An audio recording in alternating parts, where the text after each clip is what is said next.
Sa lahat po ng nakikinig at makikinig pa lamang sa ating kwentong ito, maraming salamat po sa inyo at shoutout po sa inyong lahat.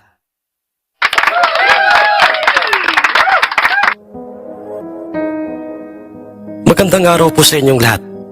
Pakinggan po natin ngayon ang pagpapatuloy ng ating kwentong ating pinamagatang, ang Super Bolek. Lumapit ang sentensyador kina Itay Arnolfo at do'y pinagbigay alam niya kina Itay ang tungkol sa gustong mangyari ni Noli. Kinakabahan may pumayag si Itay doon. Nakita mo na, Arnolfo, hindi ba't hindi tayo nagkamali? Na sa oras na makita nila Noli at Karding yang iyong panabong, ay magkakaroon sila ng interes na ibangga sa iyong Bolek ang isa man sa kanilang dalang panabong. Tama ka riyan, Serapin. Dahil sa iyo ng aking nakikita at nababasa sa kanilang mga mata, ang sabi ni Tio Pablo kay Mang Serapin.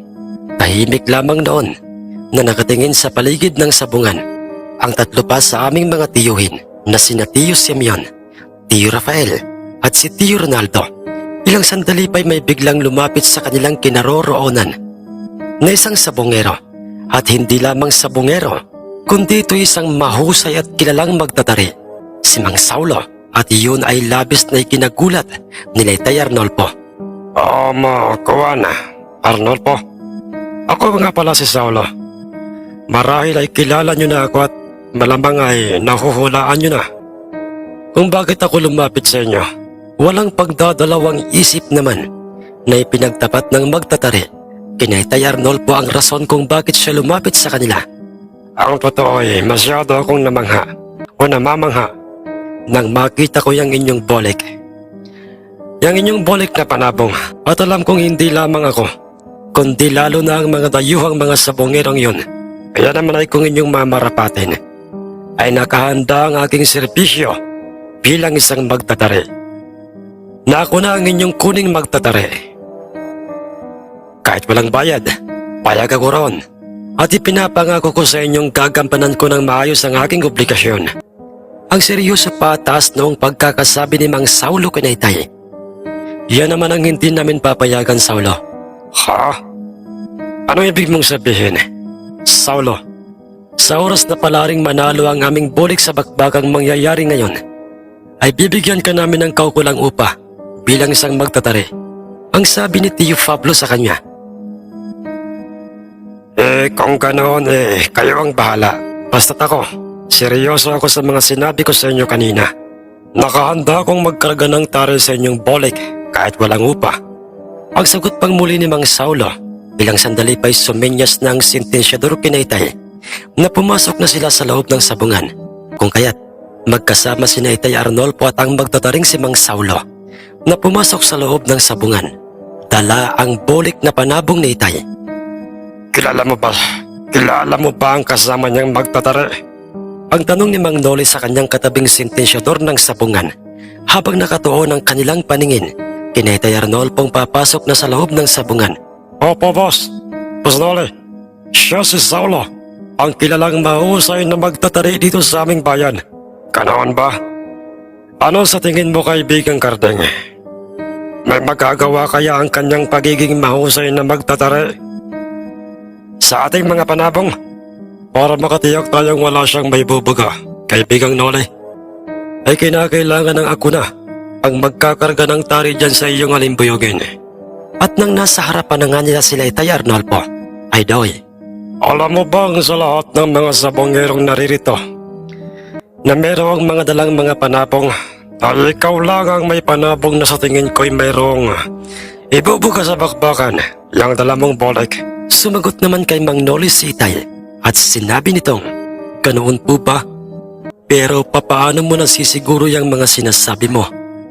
Dahil sa isang mataas na oring Bolek, isang Bolek na panabong, nakaparehong kapareho ng isang Super Bolek na matagal nang usap-usapan sa aming bayan.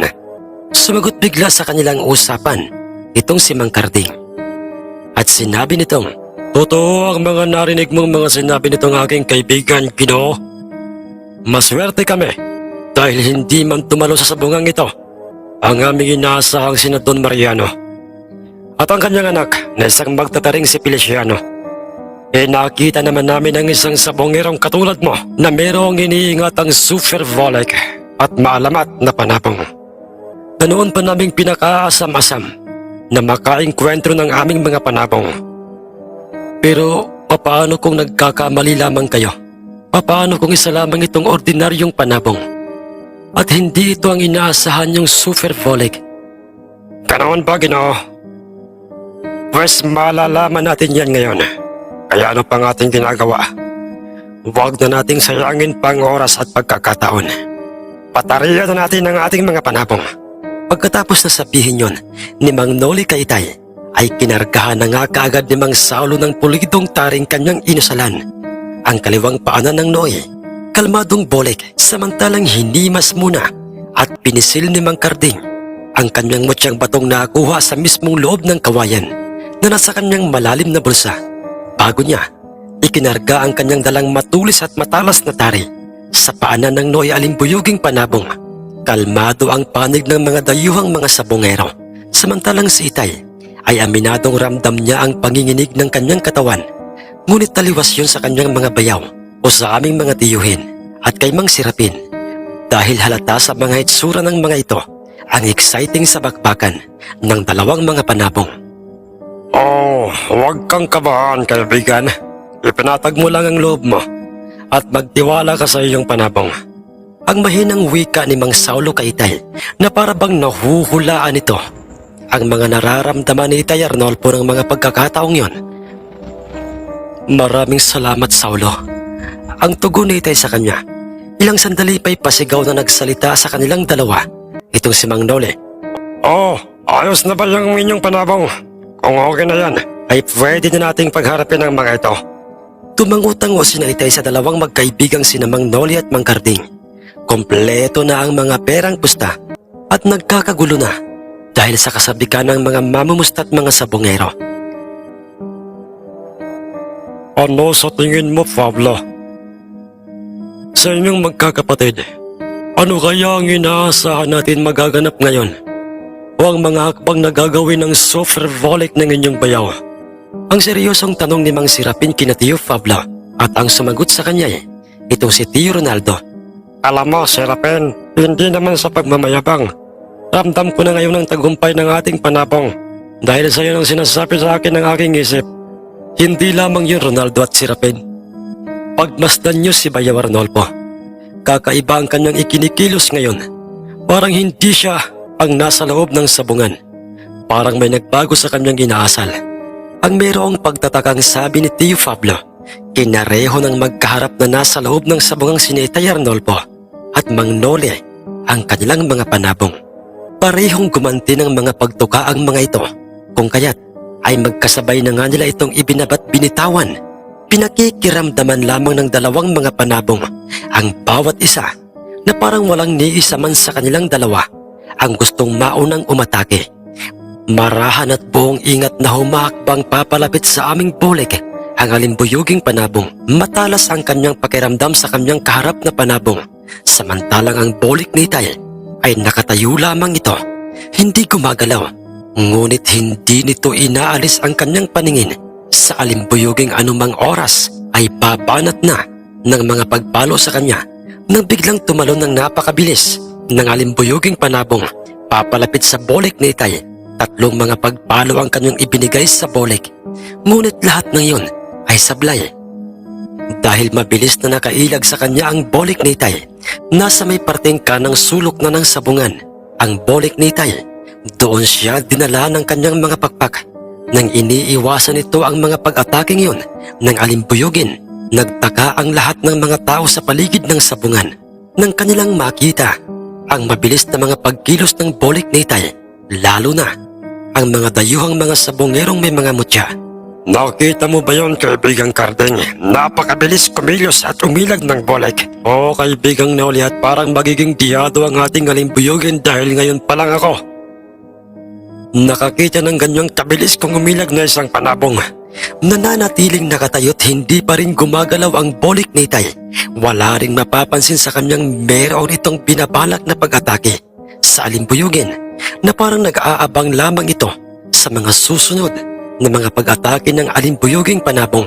Muling bumuelo at lumipad papalapit sa Bolek ang alimbuyuging panabong. Nakakasilaw ang kanyang kumikintab na tari sa tuwing ito'y tinatamaan ng liwanag galing sa labas ng sabungan. Pinalo nito ng pinalo ng mga mabibilis at malalakas ang hindi gumaganting Bolek. Sa halip na gumanti ng mga pagpaloy, puro iwas lamang at paglayo lang ang ginagawa ng Bolek, dahilan upang hindi maabot-abot ng kargadang tari ng alimbuyugin. Ang katawan ng Bolek bumagsak sa lupa, patalikod sa Bolek ang alimbuyugin, at nang ito'y pumihit upang haraping muli at paluin ang Bolek nitay, ay do'y nasaksihan ng lahat ng mga tao ang kakaiba, nakamamangha at mga mabibilis na mga pagpalo, kilos at mga pag-atake ng Bolek nitay. Dahil nang hinarap ng alimbuyugin ng Bolek, ay siya namang pagbuka ng malalapad na mga pakpak ng Bolek, at pag-angat nito sa sahig ng sabungan ay pinalo nito sa may parting suso, sa ulo, at sa may parting kaliwang kilikili ang alimbuyugin, at bumagsak ang Bolek sa lupang parang walang nangyari. Kalmado ito at hindi gumagalaw, samantalang ang alimbuyuging panabong ay makikita ng nangingisay-ngisay, agaw buhay, at duguan na ang mga balahibo nito. Pinalot na ng nakabibinging katahimikan ng paligid ng sabungan, at mga nakaawang na ang bibig ng mga tao. Kabilang na nga doon ay ang dalawang sina Mang Noli at Mang Karding. Sa tanang buhay ko ay ngayon pa lamang ako nakakita ng gantong klaseng panabong. Pareho lamang tayo, kaibigang Noli. Higit pa sa inaasahan ko ang nakikita ko ngayon. Hindi ko inaasahang sa mismong sabungan ng bayang ito ay dito pa magtatapos ang bisa ng ating mga iniingatang mutya. Tama ka riyan, kaibigang Karding. Dahil nararamdaman ko ng paunti-unti at pandap-andap na init ng aking mutyang sa bubuyog. Pareho ang mga nararamdaman nila Mang Karding at Mang Noli. Nawala na ang bisa ng kanilang mga mutya, lalo pat nang marinig nilang idiniklara na ng sentensyador ng sabungan na panalo ang Bolek nitay, na nooy tinawag na ng mga sabungerong nagsisigaw ang isang super Bolek. Ganoon pa may, sinong mag-aakalang sa kabila ng lahat, sa kabila ng pagkatalo o kabiguan ng mga dayuhang mga sabungerong may mutya sa larong sabong, ay nagawa nilang pakumbabang tinanggap yun sa harapan nila Itay Arnolfo. Tama lang. Ang mga narinig niyong ipinagsisigawan ng mga mamumustang Ginoo, Super Bolek, dahil sa iyo naman talaga ang totoo. Sa pinakita ng inyong Bolek na laban kanina, ay totoong yan na nga ang panabong na noon ko pang naririnig sa aming mga magulang. Natalo man kami at hindi man kami pinalad na makaharap sina Don Mariano at ang kanyang anak na si Feliciano. Pero masaya pa rin kami dahil kahit papaano'y nakakita kami ng isang nakamamanghang Super Bolek. Ang mahinahong sabi ni Mang Noli kina Itay. Ngunit ang maging isang mabuti at totoong sabongero ay isang ugaling natatangi at bihirang makita sa isang sabongero. Kayo po, Don Mariano at Feliciano? Ang nagtatakang tanong ni Mang Noli sa nooy nasa kanilang harapan, at biglang sumingit sa kanilang usapan ang mag-amang sina Don Mariano at Feliciano. Oo, kami nga, at kanina pa kaming mag-ama rito at nakita namin ang laban ng dalawang mga panabong. Pinabati ko kayong dalawang magkaibigan. Sana'y marami pang mga sabongero ang katulad nyo. Ang totoong tagumpay ay wala sa pagkapanalo ng ating panabong, kundi nasa atin din. Dapat ay totoo tayo sa mga taong ating nakakausap, at yun ang nakita ko sa inyo. Pagkatapos na sabihin yun ni Don Mariano kina Mang Noli at Karding, ay inilandas niya ang kanyang paningin kay Itay Arnolfo at sa kanyang hawak na Super Bolek. Arnolfo, ihanda mo ang sarili mo at ang iyong Super Bolek. Bakit po, Don Mariano? Ako na mismo ang magsasabi sa inyo. Yang Super Bolek mo at ang aming hiraw ay ang ating paghaharapin ngayong magaganap na sabong sa ating mismong baryo. Papayag ka ba sa nais kong mangyari, Arnolfo? Ano?